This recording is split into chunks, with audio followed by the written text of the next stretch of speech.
என் உயிரே என் உயிரே யாவும் நீதானே.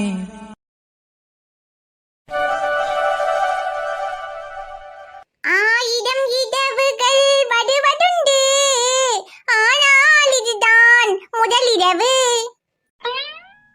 ஆயிரம் உறவுகள் வருவதுண்டு, ஆனால் இதுதான் முதல் உறவு.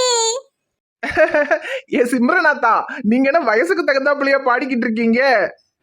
இட்டி வளரு, உனக்கு வளருன்னு பேர் வச்சதுக்கு உனக்கு மூளையும் வளர்ந்துருக்கிட்டு பார்த்தா நீ ஆளு மட்டும் தான் மட்டும் வளர்ந்துருக்க. ஏன் சிம்ரனாத்தா அப்படி சொல்றீங்க? இப்ப என்ன எனக்கு மூளை வளராம போயிட்டு?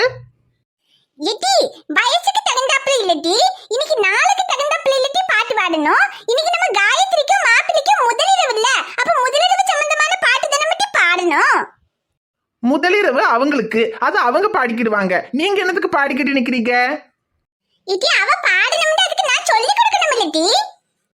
எங்க காலத்துல எல்லாம் கல்யாணம் முடிச்சு முதலிரவுக்கு போகும்போது வயசுல மூத்தவங்க இந்த மாதிரி நடந்துக்கணும், இப்படி எல்லாம் இருக்கணும்னு சொல்லி நாலு புத்திமதிகள் சொல்லி அனுப்புவாங்கட்டி. அந்த மாதிரி இப்ப இந்த வீட்ல மூத்தவ நான் தானே, அப்ப நான் தானே இந்த பிள்ளைக்கு எப்படி எல்லாம் இருக்கணும்னு சொல்லி கொடுக்கணும். நீங்க ஒன்னும் சொல்லி கொடுக்க வேண்டாம். இந்த காலத்து பிள்ளைகளுக்கு எல்லாம் தெரியும். நீங்க அவங்கள தொல்லை பண்ணாம இருந்தா போதும். எப்படி சொல்லிவிட்ட பாருங்கம்மா இவ. சரி சரி போதும் டி, எவ்வளவு நேரம் அலங்காரம் பண்ணிக்கிட்டே கிடப்ப? அங்க மாப்பிள்ளை காத்துக்கிட்டு இருப்பாரா இல்லையா? சீக்கிரமா பிள்ளை அனுப்பி வைட்டி. ஐயோ இருங்க சிம்ரனாத்தா, இந்த பூவை மட்டும் வச்சுட்டேன்னா வேலை முடிஞ்சுது. ஐயோக்கா, இவ்ளோ பூவெல்லாம் எனக்கு வேணாம்க்கா. எனக்கு பூ வச்சாலே தலைவலிக்கும். ஐயோ எட்டி காயத்ரி இப்படி சொல்லக்கூடாது டி. முதலிரவுக்கு பூ தாமட்டி முக்கியம். இந்த பூ வச்சுக்கிட்டு தான் போகணும். எட்டி வளர நீ வச்சு விடுட்டி. ஆமாம்மா, இன்னைக்கு ஒரு நாள் தானே, கொஞ்சம் அட்ஜஸ்ட் பண்ணி வச்சுக்க. ஐயோ சரிக்கா, சரி இவ்வளவுலாம் வேணாம், கொஞ்சமா வச்சு விடுங்க போதும். சரி இரு. ஐயோ என் கண்ணே பற்றும் போல இருக்கு. அழகா அம்சமா இருக்கம்மா காயத்ரி. அப்புறம்மா காயத்ரி, இன்னொரு விஷயம், என்னதான் கல்யாணம் முடிஞ்சிருந்தாலும் மாப்பிள்ளைக்கு உன் மேல கொஞ்சம் கோவம் இருக்கத்தான் செய்யும். அதனால நீ தான் அவர்கிட்ட கொஞ்சம் பார்த்து பக்குவமா பேசணும். ஒருவேளை அவர் உங்ககிட்ட ஏதாவது கோவமா நடந்துக்கிட்டாலும் நீ தான் எப்படியாவது பேசி அவரோட கோவத்தை குறைச்சு அவர் மனசை மாத்தணும். சரியா? சரிக்கா, அதெல்லாம் நான் பாத்துக்கிறேன், நீ எதுவும் கவலைப்படாதக்கா. இட்டி வளரு, அதெல்லாம் ஒண்ணு நீ கவலைப்படாத டி. என்னதான் கோவம் எல்லாம் இருந்தாலும் கல்யாணம் முடிஞ்சிட்டு ரெண்டு பேரும் ஒன்னா சேர்ந்து வாழ ஆரம்பிக்கையில அதெல்லாம் சரியா போக மாட்டி. எல்லாம் சரியா போயிட்டா பரவாயில்லம்மாச்சி. ஏன்னா என் தங்கச்சி பாவம் சின்ன வயசுல இருந்தே ரொம்ப கஷ்டத்தை அனுபவிச்சிருக்கா. நானாவது பரவாயில்ல, ஒரு வயசு வரைக்கும் அம்மா அப்பாவோட பாசத்துல இருந்தேன். ஆனா என் தங்கச்சி சின்ன பிள்ளையா இருக்கும் போதே அம்மா அப்பா இறந்துட்டாங்க. அதுக்கப்புறம் நான் தான் அவளை பார்த்துக்கிட்டேன். அப்புறம் எனக்கும் கல்யாணமாகி நான் இங்கே வந்துட்டேன். அதுக்கப்புறம் படிக்கும்போது வேலை செய்யும் போதுன்னு எப்போவுமே ஹாஸ்டல்னு ஹாஸ்டல்லையே தான் தனியாக கஷ்டப்பட்டுக்கிட்டு வளர்ந்தா. சரி கல்யாணம் பண்ணி கொடுக்கறதாவது ஒரு பெரிய கூட்டு குடும்பமாக பார்த்து கல்யாணம் பண்ணி கொடுக்கணும், அப்படியாவது அவளுக்கு கிடைக்காத பாசமெல்லாம் அங்கே கிடைக்கும்னு நினச்சேன். ஆனால் இப்போ அதுவும் இப்படி ஆயிடுச்சு அம்மாச்சி. சரி எல்லாரோட பாசமும் கிடைக்கலனா கூட பரவாயில்ல, புருஷனோட பாசமாவது கிடைச்சா போதுமே அம்மாச்சி. ஆனா இப்போ மாப்பிள்ளைய நினைச்சு எனக்கு ரொம்ப பயமா இருக்கு. அவர் காயத்ரியை ஏத்துக்குவாரா என்னன்னு கூட தெரியல. ஏத்துக்கிடாம எங்க போயிருப்பாராம? இங்க இருட்டி கல்யாணம் முடிச்சு வச்சது காயத்ரியும் மாப்பிள்ளையும் சேர்ந்து வாழணுங்கிறதுக்காக தான். அப்படியெல்லாம் ஏத்துக்க மாட்டேன்னு சொன்னா நம்ம விட்டுருவோமா? அப்புறம் என் பேராண்டி கதிரை பத்தி உனக்கு தெரியும்ல? மாப்பிள்ளை காயத்ரி கூட சேர்ந்து வாழாம இங்க இருந்து ஒரு அடி எடுத்து வைக்கிறதுக்கு என் பேராண்டி விட்டுருவானா?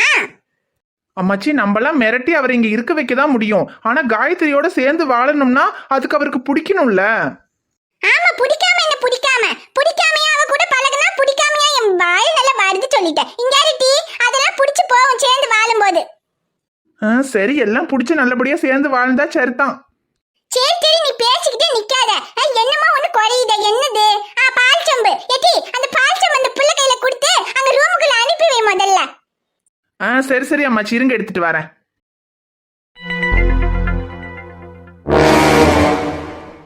ஏய் என்னடி அந்த கதிரோட தைரியத்துல நீ என்ன கல்யாணம் பண்ணிக்கிட்டனா நான் உன் கூட சேர்ந்து வாழ்வேன்னு நினைச்சியா? அந்த கதிரால என்னை மிரட்டி இந்த ஊரை விட்டு போகாம இங்க இருக்க வைக்க மட்டும்தான் முடியும். ஆனா உன் கூட சேர்ந்து வாழணும்னா அதுக்கு நான் மனசு வைக்கணும்டி. இப்ப சொல்ற நல்லா கேட்டுக்க, இந்த ஜென்மத்துல நான் உன் கூட சேர்ந்து வாழ்வேன்னு கனவுல கூட நினைக்காத. ஏன் கௌதம்? சாரி, ஏங்க ஏன் என் கூட சேர்ந்து வாழ மாட்டேன்னு சொல்றீங்க? ஒரு காலத்துல நீங்க என்ன காதலிச்சது உண்மைதானே? என்ன பாக்குறதுக்காக துபாயில இருந்து இந்தியா வரைக்கும் வரைக்கும் வந்தீங்க. அதுக்கப்புறம் என்ன காதலிக்க வைக்கிறதுக்காக என்னெல்லாம் பண்ணீங்க, அதையெல்லாம் மறந்துட்டீங்களா? ஆமாண்டி பண்ணேன், ஆனா அதெல்லாம் உன்னை காதலிக்க வைக்கிறதுக்காக கிடையாது. ஃபேஸ்புக்கில் உன் ஃபோட்டோ பார்த்ததும் நீ ரொம்ப அழகா இருக்க, சரி கொஞ்ச நாளைக்கு லவ் பண்றேன்னு சொல்லி உன்கிட்ட பேசி டைம் பாஸ் பண்ணலான்னு தான் நினைச்சேன். ஆனா நீ என்னடான்னா நான் உங்களை ரொம்ப சின்சியரா லவ் பண்றேன், உங்களை நேரில் பார்த்தே ஆகணும்னு பிடிவாதம் பிடிச்ச. சரி சும்மா வர்றதை ஏன் விடுவானேன்னு தான் உனக்காக இந்தியா வரைக்கும் வந்தேன். இவ்வளோ தூரம் ரிஸ்க் எடுத்துட்டு வந்துட்டு என்ன சும்மாவா போக முடியும்? அதனால தான் உன்னை என் வலையில விழ வைக்கிறதுக்காக என்னெல்லாமோ பண்ணேன், நீயும் விழுந்துட்ட. அப்புறம் நான் உன்னை ஏமாத்திட்டு போனதுக்கு அப்புறம் கூடவா நான் உன்னை உண்மையா காதலிச்சேன்னு நம்பிக்கிட்டு இருக்கேன்.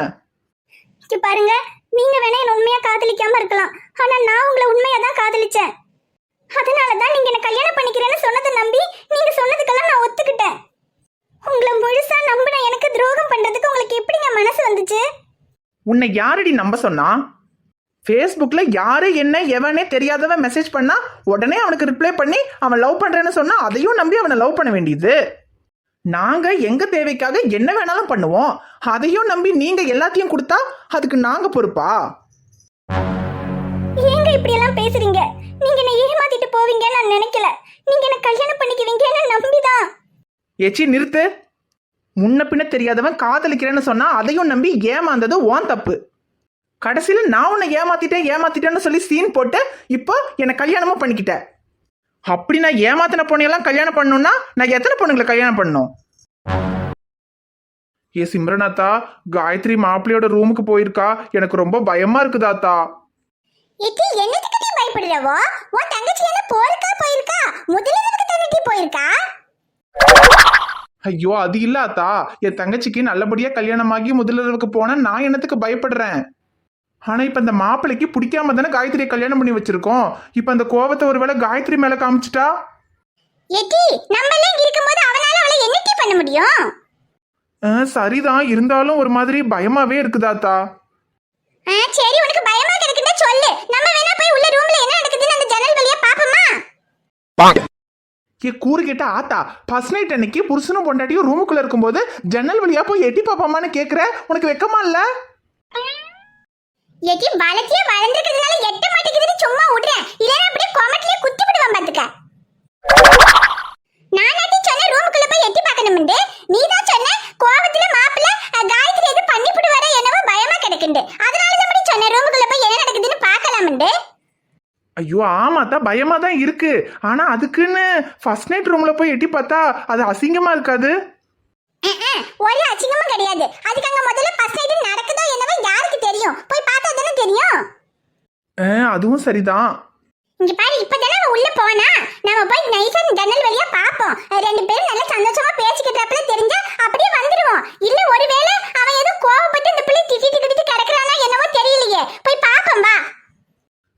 சரியாத்தா, நீ சொல்றதும் சரிதான். ரெண்டு பேரும் சந்தோஷமா பேசுற மாதிரி இருந்தா அப்புறம் நம்ம பயப்பட வேண்டாம், நம்ம அப்படியே வந்துடலாம். சரி சத்தம் போடாம வா, நம்ம மட்டும் ஃபர்ஸ்ட் நைட் ரூம்ல போய் எட்டி பார்க்கணும்னு தெரிஞ்சதுன்னு வச்சுக்க, ஊருக்குள்ள நம்ம மான மரியாதை எல்லாம் காத்தோட காத்த பறந்துரும் மட்டி. நான் சொல்ல மாட்டேன் சிம்ரனாத்தா, நீ வாய விடாம இருந்தா சரி. இப்ப சொல்றேன் தெளிவா கேட்டுக்க. என் ரேஞ்சுக்கு எனக்கு பொண்டாட்டியா இருக்கிறதுக்கு உனக்கு எந்த தகுதியும் கிடையாது. இவங்கெல்லாம் சொல்றத நம்பி என் கூட சேர்ந்து வாழலான்னு கனவு கண்டுட்டு இருக்காத. இந்த ஜென்மத்துல நான் உன் கூட சேர்ந்து வாழவே மாட்டேன். இப்ப கூட இங்க நடந்த விஷயம்லாம் என் அப்பாக்கு தெரியற வரைக்கும் தான் அந்த கதிரால என்னை இங்க புடிச்சு நிறுத்த முடியும். என் அப்பாக்கு மட்டும் தெரிஞ்சு அவர் இங்க வந்தாரு, அடுத்த நிமிஷமே நான் இங்க இருந்து கிளம்பி துபாய்க்கு போயிடுவேன்.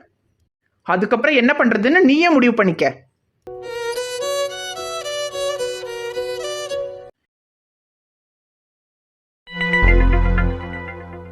என்னத்தா அது, முதலிரவன்னைக்கு ரெண்டு பேரும் என்னதான் பிடிக்காம கல்யாணம் பண்ணியிருந்தாலும் ஒருத்தர் புரிஞ்சுக்கிட்டு சந்தோஷமா இருப்பாங்கன்னு பார்த்தா மாப்பிள்ளை என்னடானா இப்படி அவளை போட்டு திட்டிக்கிட்டு இருக்காரு. அவ கூட சேர்ந்து வாழவே மாட்டேன்னு சொல்லிக்கிட்டு இருக்காரு. அப்ப என் தங்கச்சியோட வாழ்க்கை அவ்வளவுதானா?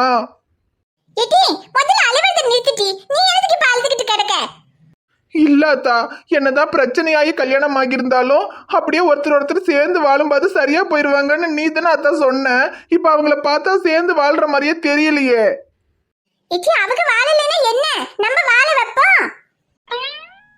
இப்படியாத்தா? மாப்பிள்ளை இப்ப அவருக்கு பிடிக்காம நம்ம கல்யாணத்தை பண்ணி வச்சுட்டோம்னு கோவத்துல இருக்காரு. அவரு கோவம் குறையணும்டா முதல்ல நடக்க வேண்டியதெல்லாம் நடக்கணும். அது எப்படியா தான் நடக்கும்? அதான் அவர் காயத்ரி மேல கோவமா இருக்காரு. உன்னோட சேர்ந்து வாழவே மாட்டேன்னு சொல்லி அவளை திட்டிட்டு இருக்காரு. அப்புறம் எப்படி நடக்கும்? ஏட்டி அது கூட டெக்னிக் இருக்குடி. டெக்னிக்கா? என்ன டெக்னிக்காத்தா? ஏட்டி வளரு, முதல்ல போய் மெயின் சுவிட்ச் ஆஃப் பண்ணிட்டி. மெயின் சுவிட்ச் ஆஃப் பண்றதா? யாத்தா கண்ணாடியை திருப்புனா ஆட்டோ எப்படியாத்தா ஓடும்?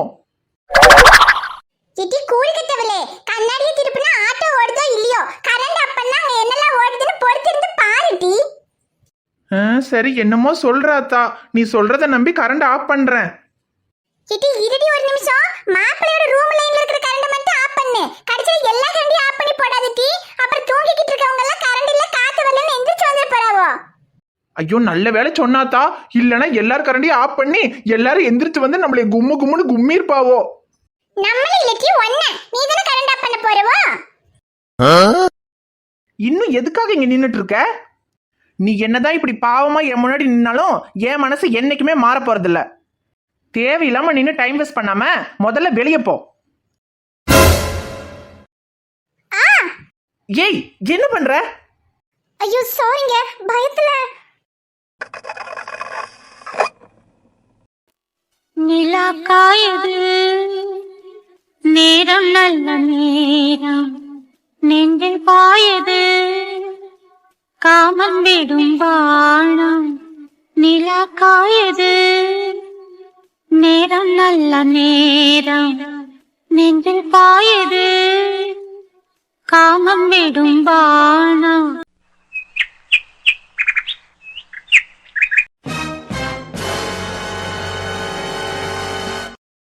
எங்கடி வந்த? அம்மா நான் சொல்றது கொஞ்சம் கேளுங்கம்மா. வாய மூடு. நீ சொல்ற எதையும் கேட்கறதுக்கு நாங்க தயாரா இல்ல. நேத்தே அந்த கதிர் வந்து எல்லா விஷயத்தையும் சொல்லிட்டான். அப்பவே நானும் இவரும் முடிவு பண்ணிட்டோம். எங்க பொண்ணு ஐஸ்வர்யா செத்துட்டா. அம்மா நான் சொல்றது கொஞ்சம் புரிஞ்சுக்கங்கம்மா. அந்த ராகேஷ் நீங்க நினைக்கிற மாதிரி நல்லவன் கிடையாது. அவன் ஒரு அயோக்கியன். நிறைய பொண்ணுங்களோட வாழ்க்கையை ஏமாத்தி இருக்கான். ஒருவேளை நீங்க முடிவு பண்ண மாதிரி அவனை நான் கல்யாணம் பண்ணியிருந்தேன்னா என் வாழ்க்கையே நாசமா போயிருந்திருக்கும். ஆனா அந்த கடவுளா பார்த்துதான் பழசையெல்லாம் மறந்த எனக்கு திரும்பவும் எல்லாத்தையும் ஞாபகப்படுத்தி இந்த கல்யாணத்தை நிறுத்தி என்ன அவங்க கிட்ட இருந்து காப்பாத்திருக்காரு. அதுக்கு இந்த கல்யாணம் நின்னதுக்கு நீங்க சந்தோஷம் தாமா படணும். அந்த ராகேஷ் கெட்டவன், அதனால கல்யாணம் நின்ன வரைக்கும் சரிதான். அதுக்கப்புறம் இவனை யாரு கேட்டு நீ கல்யாணம் பண்ண? அதானே, எங்களுக்கு இவனை பிடிக்காதுன்னு தெரிஞ்சும் எங்க 2 பேருடைய சம்மதம் இல்லைனாலும் பரவாயில்ல, இவன் தான் முக்கியம்னு தானே அவனை கல்யாணம் பண்ணிட்டு வந்து நிக்கிற. எப்ப நாங்க முக்கியம் இல்ல அவன் தான் முக்கியம் அவன் கையால தாலியை கட்டிக்கிட்டியோ அப்பவே நாங்க 2 பேரும் ஒன்ன தலைமுழுகிட்டோம். அப்பா நீங்களும் அம்மாவும் எனக்கு முக்கியம் இல்லைன்னெல்லாம் இல்ல.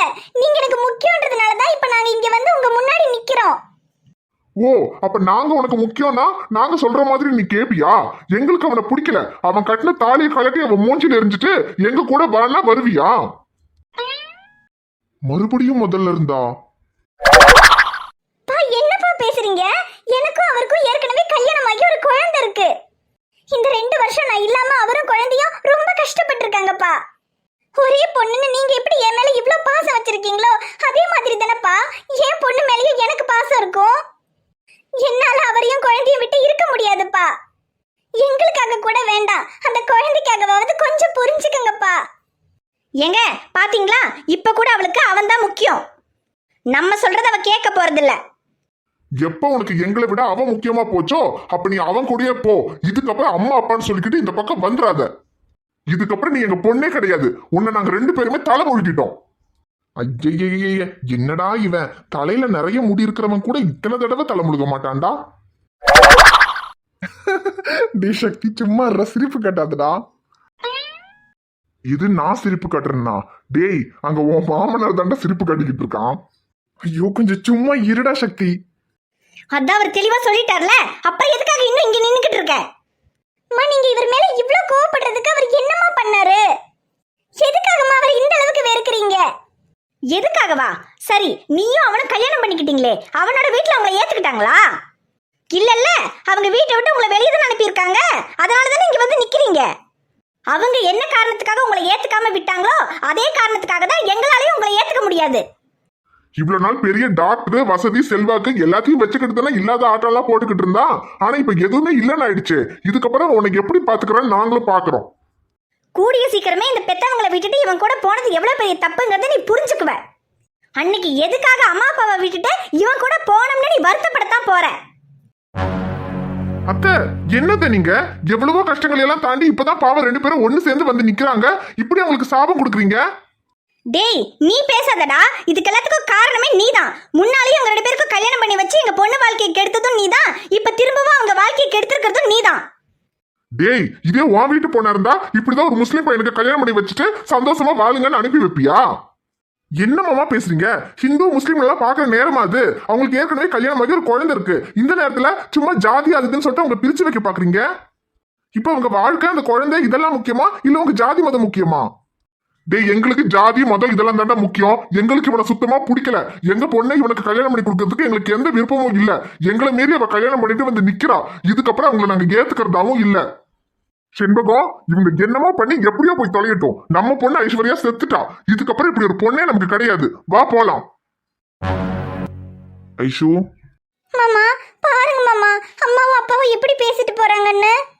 விடுமா ஐஷு, அத்தையும் மாமாவையும் பத்தி தான் உனக்கு தெரியுமே. அவங்க புரிஞ்சுக்கவே மாட்டாங்க. இவ்வளவு நாள் நீ இல்லாம ஷமீரும் ரியாவும் எவ்வளவு கஷ்டப்பட்டு இருப்பாங்க. இதுக்கப்புறமாவது 3 பேரும் சந்தோஷமா இருங்க. கூடிய சீக்கிரம் அவங்களே உங்களை புரிஞ்சுக்கிட்டு ஏத்துக்குவாங்கம்மா, கவலைப்படாத. அப்புறம் ஷமீர், ஐஷோட அம்மா அப்பாவை கன்வின்ஸ் பண்றதுக்காக இங்க வந்து இருக்க போறதா நீங்க சொல்லியிருந்தீங்க. ஆனா இப்ப அவங்க பேசிட்டு போனதை பாத்தீங்கல்ல, அவங்க இப்பத்திக்கெல்லாம் மனசு மாறுவாங்கன்னு தோணல. அவங்களுக்காக இந்த கிராமத்துல கிடந்து நீங்க கஷ்டப்படுறது எனக்கு என்னமோ தேவையில்லையோன்னு தோணுது. அதுவும் இல்லாம நீங்க உங்க வீட்டை விட்டு ஹாஸ்பிட்டலை விட்டு எல்லாம் வந்துட்டீங்க. இங்க உங்களுக்கு பெருசா ஹாஸ்பிட்டல்லாம் எதுவும் இல்ல. இங்க உங்களுக்கு தகுந்த வேலையும் கிடைக்காது. இங்க நீங்க தங்குறதுக்கு வசதியான இடமும் கிடைக்காது. அத்தையும் மாமாவும் இருக்கிறதுனால என்னால இந்த வீட்டுல கூட உங்களை சேர்த்துக்க முடியாது. அதனால நீங்க ஐஷுவையும் ரியாவையும் கூட்டிக்கிட்டு எங்கேயாவது டவுனுக்கு போயிருங்க. நிச்சயமா எந்த பெரிய ஹாஸ்பிட்டலுக்கு போனாலும் உங்களுக்கு வேலை இல்லைன்னு யாரும் சொல்ல மாட்டாங்க. உங்களுக்கு ஒரு நல்ல வேலை கிடைக்கும். இவங்கள பத்தி எல்லாம் கவலைப்படாதீங்க. எங்கேயாவது போய் 3 பேரும் சந்தோஷமா இருங்க. ஆமாண்டா மச்சான், கதிரண்ணா சொல்றதுதான் சரி. இந்த ஊர்ல ஹாஸ்பிட்டலும் கிடையாது, ஒண்ணும் கிடையாது. இங்க நீங்க 2 பேரும் இருந்தீங்கன்னா கஷ்டம் தான் படணும். அப்புறம் கடைசியில ஐஷோட அம்மா அப்பா நீங்க கஷ்டப்படுறத பார்த்தா அவங்களுக்கு இன்னும் இலக்காரமா தான் இருக்கும். அதுலயும் நீ பெரிய டாக்டர்டா. வெளியே போய் ஏதாவது பெரிய ஹாஸ்பிட்டலுக்கு போனா உனக்கு வேலை இல்லைன்னு எவனும் சொல்ல மாட்டான். நீங்க கஷ்டம்தான் பட போறீங்கன்னு சொன்னா உன் அப்பா முன்னாடியும் ஐஷோட அம்மா அப்பா முன்னாடியும் நல்லபடியா வாழ்ந்து காமிக்கணும்லடா. அது இந்த ஊர்ல இருந்தா நடக்காது. கிளம்புடா, டவுனுக்கு எங்கேயாவது போலாம். ஆமா ஷமீர், நீங்க இங்கிருந்து கிளம்பி டவுனுக்கு எங்கேயாவது போய் ஒரு நல்ல ஹாஸ்பிட்டல்ல வேலையும் பார்த்துட்டு அங்க இருக்கிறது தான் நல்லது. நீங்க கிளம்புங்க. என்ன ஏதுன்னு பார்த்துட்டு எனக்கு ஃபோன் பண்ணி சொல்லுங்க. சக்தி நீங்க கூட இருந்து பாத்துக்கங்க. சரின்னு நான் பாத்துக்கிறேன். ஷமீர் ஃபீல் பண்ணாத ஐஷு, ஒன்றும் இல்லை. உன் கூட நான் இருக்கேன்ல.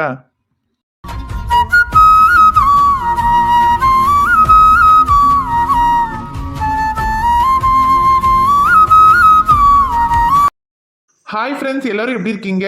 நிச்சயமா நலமா இருப்பீங்கன்னு நம்புறோம். இந்த வீடியோ உங்களுக்கு பிடிச்சிருந்தா மறக்காம வீடியோவுக்கு ஒரு லைக் போடுங்க. வீடியோவை பத்தின கருத்தை மறக்காம கமெண்ட்ல சொல்லுங்க. வீடியோவை உங்க ஃப்ரெண்ட்ஸுக்கும் ஃபேமிலிக்கும் ஷேர் பண்ணுங்க. சேனலை இன்னும் நீங்க சப்ஸ்கிரைப் பண்ணாம பார்த்துக்கிட்டு இருந்தீங்கன்னா மறக்காம சப்ஸ்கிரைப் பண்ணிட்டு பாருங்க. நாங்க உங்களை நாளைக்கு பார்க்க வரோம். Bye friends.